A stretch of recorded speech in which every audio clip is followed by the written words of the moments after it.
গরমে এই সময় অতিরিক্ত রোদ, ঘাম এবং ধুলাবালির কারণে আমাদের স্কিন অনেক সময়ই ডাল, ডিহাইড্রেটেড এবং সেনসিটিভ হয়ে পড়ে। আমি ডক্টর বিপাশা বিনতাহানি, একজন aesthetic consultant.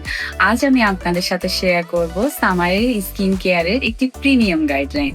Step 1, gentle cleanser. এই গরমে স্কিনকে ক্লিন রাখা খুবই গুরুত্বপূর্ণ, তাই আপনারা ব্যবহার করতে পারেন পিএইচ ব্যালেন্স জেন্টেল ক্লিনজার, যা আপনাদের স্কিন থেকে অতিরিক্ত অয়েল দূর করবে এবং স্কিন ব্যারিয়ার প্রোটেক্ট করবে। Step 2, proper hydration. অনেকেই মনে করে থাকেন যে সামারে প্রপার ময়শ্চারাইজার ইউজ করার কোনো দরকার নেই, কিন্তু এটা আসলে একদমই ভুল ধারণা। এই সামারে আপনারা ব্যবহার করতে পারেন light weight oil free moisturiser, যা আপনাদের স্কিনকে রাখবে হেলদি এবং হাইড্রেটেড। স্টেপ 3, সান প্রোটেকশন। এই গরমে সানগ্লোভ মাস্ট মাস্ট মাস্ট, এটা কখনোই ভোলা যাবে না। তাই প্রতিদিন বের হওয়ার আগে ইউজ করুন SPF 50+ সানগ্লোভ এবং 3 to 4 আওয়ার্স পর পর এটা রিঅ্যাপ্লাই করতে একদমই ভুলবেন না।